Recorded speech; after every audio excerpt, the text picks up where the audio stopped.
네, 뉴스 오늘 매주 금요일은 전원책 변호사의 식견을 공유하고 있죠. 전원책의 훈수 전 변호사님 모셨습니다. 어서 오십시오. 예, 안녕하세요. 예. 자, 검찰이 이재명 민주당 대표에게 드디어 소환을 통보했습니다. 소환 통보는 지난 공직선거법 위반 사건 이후 처음인데요. 해서 이 대표와 검찰 간 본게임이 이제 시작이다 이런 평가가 나오고 있는데 이재명 대표는 역시 반발하고 있습니다. 대장동 가지고 몇 년을 탈탈 털더니 이제 무혐의가 났던 성남FC로 부르느냐, 정치를 이렇게 하면 당장은 통해도 반드시 대가를 치르게 된다 이렇게 얘기를 하고 있습니다. 자, 한동훈 법무장관은 이 대표 소환에 대해서 통상적인 지자체 토착 비리 수사다 이렇게 하고 있습니다. 대장동 의혹이 아닌 무혐의 판단이 났던 성남FC를 제일 먼저 카드로 꺼내들고 검찰이 소환 통보한 이유가 좀 궁금합니다. 사실은 뭐 모두 다 합해서 한꺼번에 조사할 거다 이런 관측도 있었잖아요. 왜 갑자기 성남FC만 가지고 불렀을까요? 이 한꺼번에 조사를 하겠다 이 관측이 사실 많았죠. 예. 그런데 지금 이재명 그 대표에게 그 둘러싸고 있는 여러 가지 의혹들 이게 하나하나가 전부 다 방대합니다. 특히 이 서울중앙지검에서 하고 있는 대장동 게이트. 그뿐이지 않습니까? 이 백현동 옹벽 아파트 사건이 있죠. 거기다 위례신도시 사건까지 또 보태졌단 말이에요. 네. 이 하나하나가 가령 대장동만 하더라도 아마 부르면 하루 종일 조사하고도 안 되니까 다음에 또 불려야 될 거예요. 그러니까 이 이재명 대표를 야당 대표 대우를 해서 한번 불러가지고 일괄 조사를 하고 예. 퉁칠 수가 없는 사건이 되어버린 겁니다. 네. 중앙지검만 그런 게 아니고 중앙지검에서는 또 그게 있어요. 지금 정치자금법 위반 사건. 네. 가령 이게 물론 대장동 게이트에서 또 파생된 사건인데 가령 428억 말고도 80억 알파가 있다, 또 뭐가 있다, 이 돈이 다 어디로 흘러가느냐 하는 지금 계좌 추적을 하고 있단 말이에요. 예. 이 계좌 추적 결과에 따라서 이 파장이 또 굉장히 클 수가 있습니다. 이 대선 자금 의혹으로 번질 수가 있는 사건이거든요. 거기다 수원지검에서 좀 하고 있는 게 이른바 이 변호사비 대납부. 네. 이건 또 하나의 뇌물 사건입니다. 거기다가 대북 송금 사건이 여기 연계가 되어 있어요. 이미 구속돼가 있는 이화영 전 평화부지사도 있고 또 아테입인가 하는 안부수죠. 안부수가 구속이 돼가 있죠. 예, 이 예. 사건이 또 있단 말이에요. 여기 연관된 사건 또 이재명 그 대표가 또 관련이 있다 이래갖고 지금 주목을 받고 있는데 이게 또 보통 파장이 아닙니다. 이건 김성태의 금꼬지기가 연말 안으로 귀국을 한다는 셈이 바다거든요. 이러면 이것도 단지 하루를 조사해야 될 문제가 아닐 거예요. 거기다가 이 사람들은 자꾸 이게 성남FC 사건을 두고 언론도 아주 뭐 작은 범죄 취급을 하는데 이 작은 범죄가 아닙니다, 이게. 이게 특정범죄 가중처벌법상 제3자 뇌물수수, 이 공유죄, 뇌물수수죄 이것도 1억 이상이면요. 예. 징역 10년 이상, 무기징역까지 살 수가 있는 중범죄예요. 그럼요. 이거 굉장히 큰 범죄란 말이에요. 이러니까 이것만 하더라도 아마 수사를 해야 될 부분이 꽤 많이 있을 거예요. 처음에는 이게 경찰에서 안양 경찰서 어디입니까? 처음에 고발된 경찰서에서 완전히 깔아뭉갰잖아요. 네. 이 사건을 완전히 깔아뭉개고 있다가 결국은 이미 우리가 재판 거래 의혹으로 보고 있는 지난번에 공직선거법 위반 사건, 그 사건의 결과를 계속해서 경찰에서 지켜보다가 그것이 파기환송돼 가지고 무죄 취지로 파기환송을 되자 비로소 이게 작년 봄에 수사를 다시 한 거란 말이에요. 그렇죠. 그래서 이걸 혐의가 없다 해서 불송치 결정을 했는데 그러니까 다시 이제 고발인들이 이건 아니다 하고 검찰에 다시 이의신청을 하게 되고 그래서 거기에서 부부장 검사가 나 이게 진짜 사표 쓰겠다 이래서 항명하는 그런 모습까지도 연출한 뒤에 다시 이게 보안 수사를 해서 권력이 바뀌자마자 이것이 이제 두산건설 그리고 또 팀장 한 사람 이 두 사람이 기소가 됐단 말이에요. 그리고 나머지 이 두산건설 말고도 나머지 네이버, 농협 그리고 차병원 이런 개 회사들을 다 수사를 전부 다 한 거예요. 압수수색을 네. 하고 다시 조사를 한 거란 말이에요.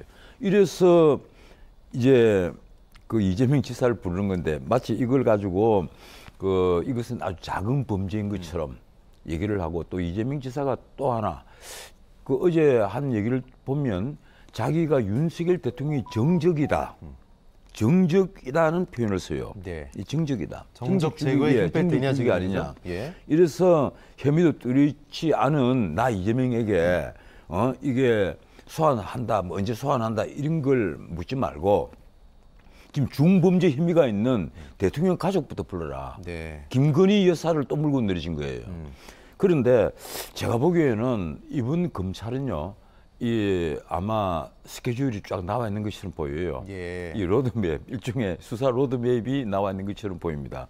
이번에는 언제 28일 소환해서 불용을 하면 어떻게 하고, 그 다음에 이 대장동은 언제 부르고, 그리고 수원에서 하고 있는 이른바 변호사비 대납복은 어떻게 하고. 그러니까 스텝 바이 스텝으로 하나하나씩 다 가겠다는 하고, 얘기군요. 언제 어떻게 신병치를 어떻게 하고, 네. 이런 것까지 나와 있지 않겠느냐. 적어도 검찰이 이번에 소환장을 곧장 보냈단 말이에요. 네네. 아무리 협의 없이. 사전 협의를 보통 하기도 하는데. 예, 그렇죠? 보통은 이제 야당 대표니까 예, 그렇죠. 당연히 제다를 걸어서 일정을 조율을 하죠. 예. 그런데 전혀 일정 조율 없이 이렇게 한 데는 검찰에서 프로그램을 이미 딱 만들어 놓고 그에 따라 움직이는 것 아니겠느냐 이렇게 보입니다. 예, 이재명 대표가 과연 28일 수요일 소환에 응할지 이게 궁금한데요. 글쎄요. 민주당에서 일단 소환 조사에 응할 수가 없다는 그런 입장입니다. 안호영 수석 대변인은 사전 협의도 없이 일방적으로 통보한 28일 소환에 응할 수 없다. 28일은 광주에서 지금 민생 경청 투어 하고 있죠. 예, 최고위 또 회의도 예정이 되어 있다. 뭐 다른 스케줄도 있을 뿐만 아니라 사전 협의도 없이 이렇게 일방적이기 때문에 절대로 응할 수가 없다. 이런 이유입니다. 일방적 통보가 불응사유가 될지 이게 좀 궁금한데 사실 뭐 소환에 불응해도 검찰이 강제로 데려올 수 있는 방법도 없고 또 현직 의원이기 때문에 신병 확보를 하기 위해서는 국회에서 불체포 특권이 있기 때문에 체포동의안 처리가 돼야 되는데 체포 뭐 이런 초강수까지 갈 리는 좀 지금 단계에선 만무한 뭐 그런 전망 아니겠습니까? 지금 민주당 입장에서는 예. 이걸 이제 쉽게 빠져나갈 수 없다는 걸 너무 잘 아니까 야당 탄압 그리고 정적 탄압 이런 프레임으로 지금 그런 겁니다. 특히 예. 이제 야당 탄압으로 몰아가는 데는 때마침 문재인 정권에 있어서 청와대가 연루되었던 여러 가지 범죄가 다시 재수사가 시작되잖아요. 예. 특히 새 피격 사건 그리고 월성문전 사건이 지금 재수사가 되고 있단 말이에요. 예. 이런 걸 이제 보태서 결국은 윤석열 정권이 전 정권 더하기 야당 탄압을 하려 하는 망나니 칼춤을 추는 게 아니냐 이제 예. 이런 주장을 하는 겁니다. 예. 그런데 지금 우리 국민들이 완전히 편이 갈려가 있잖아요. 하나는 그 야당 편, 하나는 여당 편, 이렇게 편이 갈려 있으니까 이런 말이 먹게 된다고 생각을 하는데 결국은요 이런 것은 이제 범죄의 진상이 하나하나씩 드러나고 또 그 결과가 공표가 되면 결국은 이런 말이 통하지는 않습니다. 예. 제가 보기로는 이번에 그 민주당이 그 스스로 이게 이재명 대표에게 그 씌워지고 있는 이 사법 리스크, 예. 이 사법 리스크를 민주당의 리스크로 만들어버리는 이거는 우를 범하는 게 아니냐. 차라리 지금이라도 그 이재명의 범죄는 이재명에게로 네. 그리고 민주당의 것은 민주당에게로 그리고 전 정권의 것은 전 정권에게로 예. 이렇게 정확히 구분하는 것이 민주당의 살 길이 아니겠느냐. 네. 이러다가는요. 야당의 사법 리스크가 돼버리면 전에도 제가 한 말씀드렸지만은 예컨대 지난 대선 선거자금 434억 원 보전 받았던 거 다시 반환을 해야 되고 그렇죠. 민주당이 완전히 와해의 길을 걸을 수가 있습니다. 제가 보기로는 이렇게 되면 우리 야당 세력이 거꾸로 진짜 왜소해지고 야당이 먼저 재편되는 징계 개편이 일어날 수도 있지 않느냐 네. 이런 생각마저 들 정도입니다. 그렇군요. 그런데 과연 뭐 28일은 아니어도 이재명 대표가 전격적으로 검찰 조사에 응할 가능성은 없을까 이것도 좀 궁금한데요. 만약 그런다면 검찰청 앞에서 포토라인 앞에서 메시지를 내놓고 당당히 들어가서 정치적으로 이렇게 정면 돌파하는 게 오히려 이 대표에게 플러스가 되지 않을까? 뭐 여론이 좀 반전되지도 않을까 이런 관측도 있는데 그거에 대해서는 가능성 어떻게 보세요?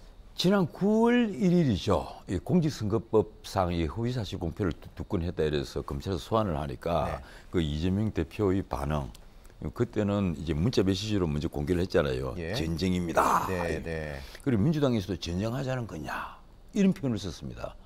사실 공직선거법 위반으로 전쟁하자는 거냐 이랬다면 지금은 이거 문자가 들어오면 무조건 전쟁이죠. 네. 그런데도 지금 민주당에서 아직까지도 방향을 정확히 못 잡고 있는 것은 그만큼 민주당 또 안에 친명 비명 가리지 않고 고민이 네. 많다는 얘기입니다. 네. 친명은 친명대로 고민이 많고 또 비명이 보기에는 이러다가는 당이 완전히 와야 되는 것 아니냐 이런 그 절박한 심정이 된단 말이에요. 그래서 이 제가 보기에는 이 민주당 안의 고민이 결국은 이제 이재명의 고민이 될 텐데 네. 이건 아마 이재명 대표가 결국은 저는 그 검찰에 그 자진해서 예 먼저 출석을 하는 그런 그 모습을 연출하지 않겠느냐 이런 생각을 합니다. 지금 연말 연시에 예. 경청 투어라는 걸 해요. 네네. 근데 한번 생각해 보십시오. 이 추운 한겨울에 그것도 연말 연시에 한참 바쁠 때 고향도 예. 내려갔었죠. 예, 지금? 경청 예. 투어를 한다. 이게 좀 이상하지 않아요? 그 제가 보기로는 아마 이 검찰의 소환이 멀지 않아 있다는 것을 알고 민주당에서 그렇게 이재명 그 친명 쪽에서 그렇게 프로그램을 짠 것이 아니냐. 뭐 저는 굳이 꾀를 냈다는 표현을 쓰지 않겠습니다. 그런데 네. 사람들이 그런 표현을 많이 쓰는 것 같아요. 이게 꾀를 낸 것 아니냐. 예. 이 연말 연시에 이런 경청 투어를 하는 이유는 단순히 민생을 위한 것이 아니라 예, 누가 보더라도 사법 리스크를 조금 누그러뜨리기 위해서 계획한 것 아니겠느냐. 예. 그런데 아마 연초에는 이재명 그 대표가 검찰 소환에 최소한 응하지 않고는 못 견딜 겁니다. 예. 응하지 않고는 못 견딘다. 근데 예, 이제 이렇게 연속해서 계속해서 올 테니까요. 그렇죠. 저는 그렇게 생각해요. 이번 소환은 시작일 뿐이다. 언젠가 한번 돌파를 해야 된다. 예. 적어도 앞으로 검찰에서 부를 일이 예. 최소한 5번, 6번 정도로 보이는데 최소한입니다. 그것도. 예, 예. 그렇게 보이는데 이걸 피한다고 해서 피해질 네. 일도 아니고 아마 그렇다고 해서 정면 돌파를 할 정도로 예. 이재명 대표에게 이 방어벽이 충분하지도 않고 떳떳하지도 않으니까 지금 고민은 굉장히 깊어갈 겁니다. 예, 지금 민주당 고민 말씀하셨는데 어쨌든 당 대표를 지금 뭐 흔드는 상황인 것만 분명하고 당 내에서도 당 대표가 이런 상황에 처해 있는 거에 대해서 당 차원이 대응을 해야 되는 거 아니냐 이런 이야기도 벌써 나오고 있고 갑론을박이 일고 있습니다. 말씀하셨듯이 이번에 성남 FC 18일 안 나간다고 해도 연이어 계속 뭐 5-6번은 나올 거다라고 말씀하셨는데 다음 소환 통보 반드시 또 추가적으로 그 다음 스케줄이 잡히겠죠. 어떻게 보십니까? 이 성남 FC 사건은 이미 그 정진상이라는 그 분 있잖아요. 구속에서 그 이제 다른 사건으로 기소가 돼가 있는데 네. 최측근이라고 하는 정진상을 21일 날 예. 그리고 이틀 전에 불러서 이 성남 FC 후원금 의혹을 하루 종일 조사를 했다고 그래요. 네. 검찰이 성남지청에서 불러가지고 예. 그건 뭘 의미하는가 하면 앞에 두산건설 전 대표를 기소를 할 때 네. 그 이재명 정진상과 공모하이라는 단어가 딱 들어가 있단 말이에요. 표현이. 네. 네. 그래서 그때 이미 언젠가는 이 성남 FC 후원금 사건을 제3자 뇌물수수로 해서 이재명과 정진상을 역시 기소를 하겠구나. 이런 그 추측을 다들 하고 있었는데 이틀 전에 정진상을 불러서 다 조사를 했습니다. 네. 물론 정진상은 뭐 부인할 건 부인을 했겠죠.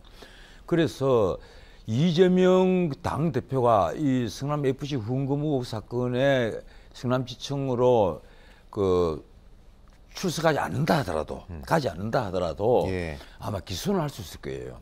기소할 정도의 그 충분한 증거는 검찰이 확보를 했을 겁니다. 예. 그런데 그 뒤에 닥쳐올 다른 사건들, 가령 대장동 게이트, 뭐 백현동 옹벽 아파트 사건, 네, 네. 그리고 이 정치자금법 위반 또 기타 등등, 특히 변호사비 대납 사건 이런 사건을 그때마다 이건 정치 탄압이다, 야당 탄압이다, 이 정적을 죽이려 하는 것이다. 그래서 계속 그러면 가지 않을 것이냐. 피할 수만은 없다. 예, 그건 아니라는 겁니다. 예, 그 그렇군요. 언젠가는 가야 될 텐데 네. 가게 되면 그때는 또 야당 대표지만은 참 하기 어려운 얘기인데 네. 결국은 신병 처리 문제까지 나오지 않겠느냐. 예. 이런 식으로 소환에 만약에 불응을 하면 결국은 증거 인멸의 또 유력한 근거가 되고 예.